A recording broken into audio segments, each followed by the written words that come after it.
So, alright, showed you this once before.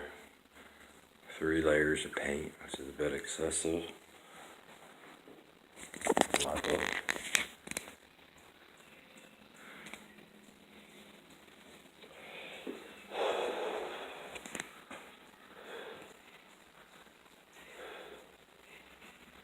Still needs a little bit of cleaning up to do yet, but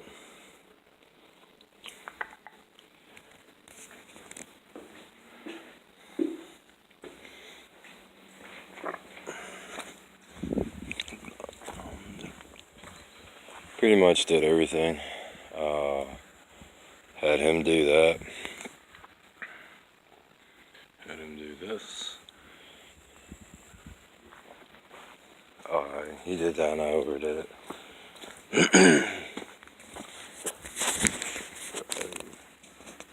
I can't actually see this, so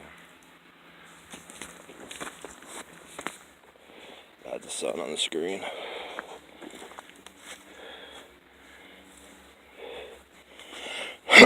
Excuse me. Got the paint to stretch a little farther. If you go down to whatever store that sells paint, and you add a pan full of paint to a certain point, and you take a little bit of water, and you're looking at about 1/8 of water, and you just stir it in until it's completely mixed in the pan. You can actually stretch the paint out. It'll darken just a little bit, but not a lot.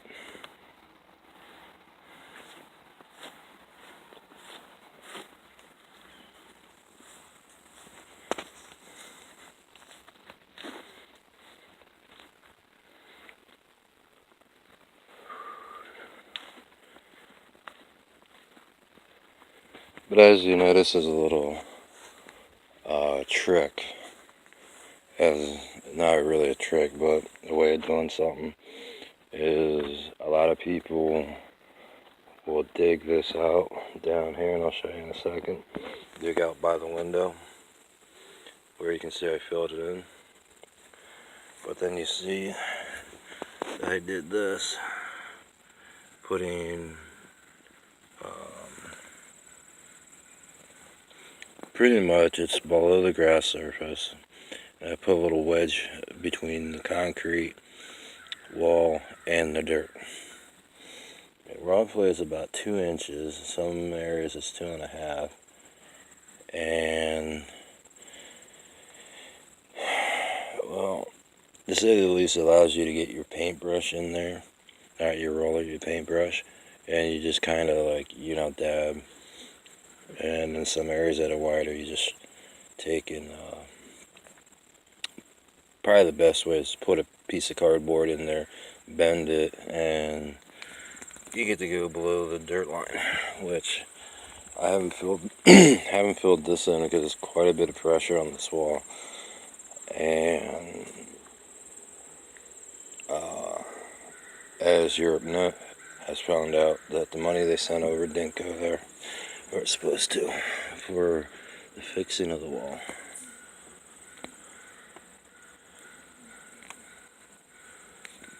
And I didn't handle that project, so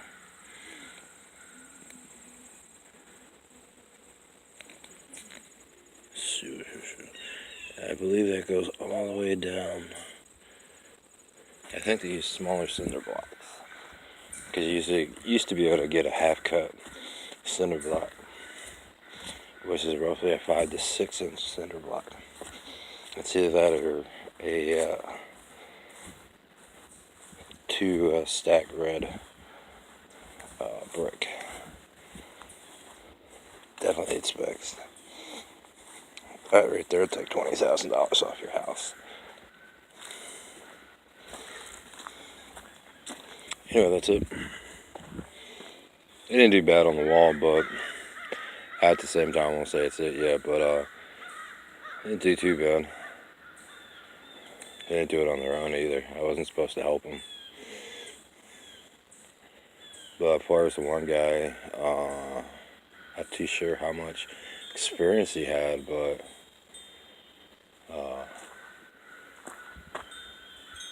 Didn't do too bad. I know you didn't want to do it. I don't blame him. Excuse me. As far as all this, I think I would have put the wall up, taken the beams out, shined these beams up right here, put them back in, cleaned them, pretty much just buzzing them with a sander instead of replacing them.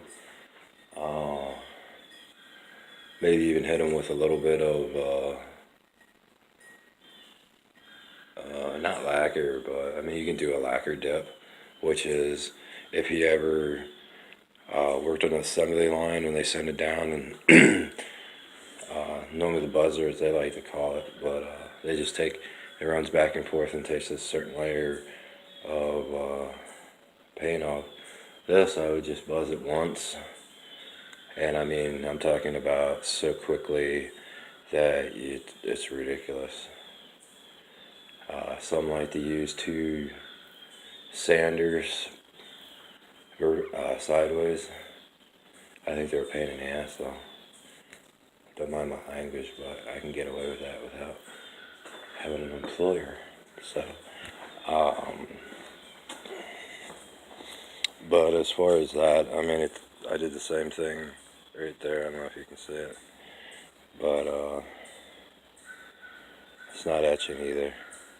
Simply putting the shovel in and pulling it back. Now, if you want to know how I did it, I'll go over that real quick. How I managed to get down below. The easy way is get yourself a steel shovel that is almost perfectly flat and it has a 90-degree top on it. And all you're going to do is put the shovel in and just step on it all the way down to the ground. You will get a little bit of mud on the wall. You take a flat, not spade, but flat putty knife, preferably something with around 4 to 5 inches, and clean the wall up. Take a hose, clean it up, and do it again with your shovel to let the water pass into the ground. Now the reason I say this wall has a lot of pressure in it is because when I sat there and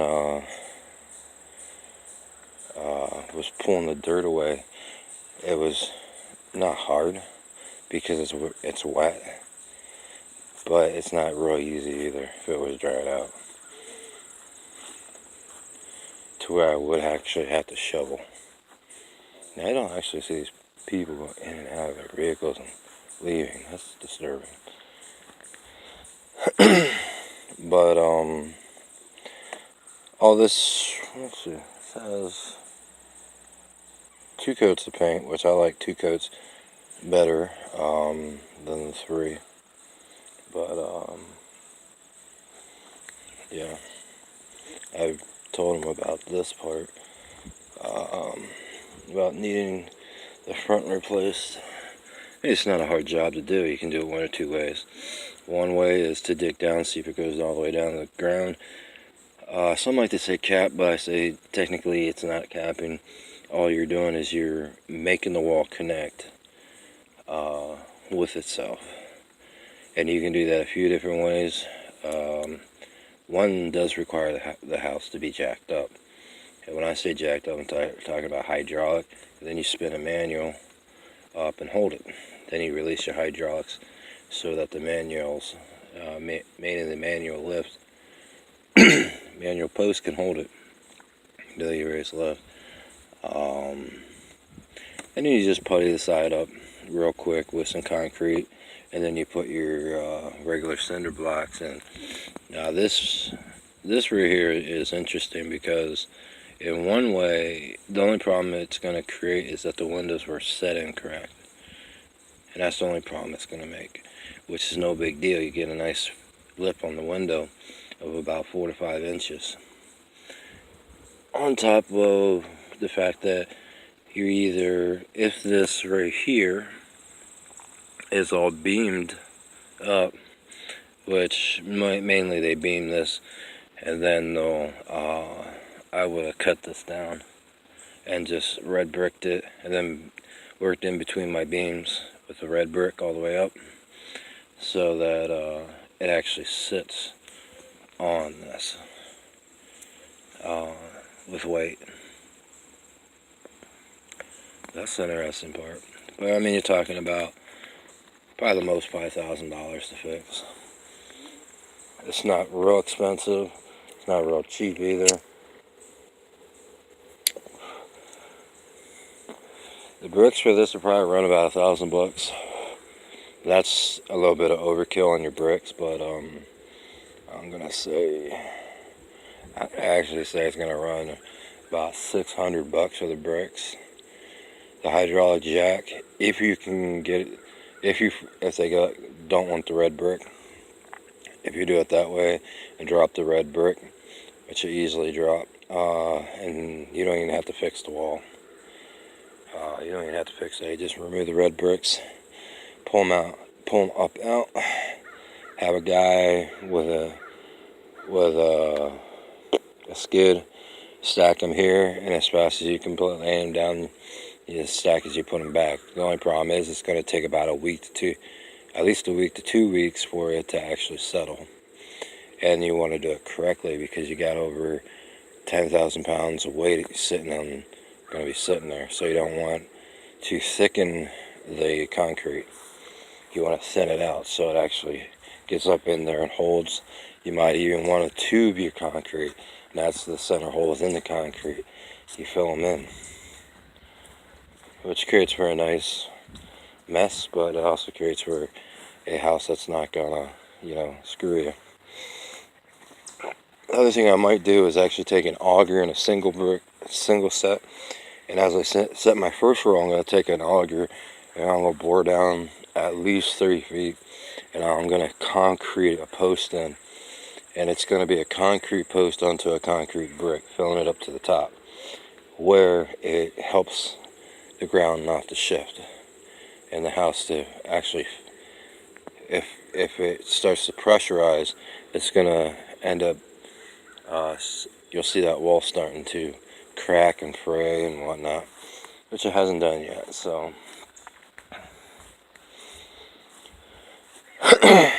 as far as the interior work they did, some of it can be worked out around very easily, and they would have to patch up the gypsum board, which isn't gypsum board but drywall. Stability wise, it's stable, but like I said, that right there takes $20,000 off the house. So if it's worth 60, 70, 80,000, the best to get that fixed. The house will actually sit without a front wall. That's the interesting part. You can actually rip that whole wall out, and it will sit perfectly where it is. As far as the boards on this side, they do need reassured, and that might be where the center sag Muncie Homes, as I'm thinking about this, might be coming in, because Muncie technically has to pick a house up and set it down. What I would do if I was Muncie is put your whole flat side wall in, leave your windows out, and then as you see where the windows would go, you build a pillar, a pillar, a pillar, a pillar, and a pillar. That's why the windows are there. Come in, leave the last 2 blocks, leave the top layer blocks out, and you're going to actually fasten those in with what's called the center, same way I did the bottom, foundation. So it's going to come in, you're going to slide the concrete through the concrete post through the holes, and then you're going to center and flatten. That means the last one's not going to have a lot of concrete. You want to do this in a way of thinning it out, making sure you square it up with the crane correctly. That's about it. I was just, where's Muncie Homes, an idea. That's how I would do it. But pretty much me, if I'm going to pay $40,000 for a house, and they can build it for $40,000, and it's $10,000 for the foundation, which I think it's a 40 by 30. It probably costs about $2,000 to $3,000, maybe $4,000 in brick. $2,000 some and getting workers in here for minimum wage. I know it sucks, but getting more workers than I need in here for minimum wage. As far as that, I'm not counting that, but to do it yourself wouldn't be bad. I mean, that's just pennies on the dollar, 500. But if I was them, I just hire their employees and crew them out onto the places they want to put. They're empty anyway. Instead, I try to hoss a house down the road. But it's nice. Because you can still do it in the wintertime. And all you do is you cut a house in half. That's the funny part. It's called floor staging. Because you're always using the center beam. And if you ever look at how that center beam goes, it's going to sag in the middle no matter what. But you make it to the width of a truck. That's modified. It's a lot easier to put it on the premises. Because you can almost pick it up with 2 forklifts. 2 yard lifts you can, but very large yard lifts. This one would be a little bit tricky to do a one in, but not impossible either. Anyway, that's it.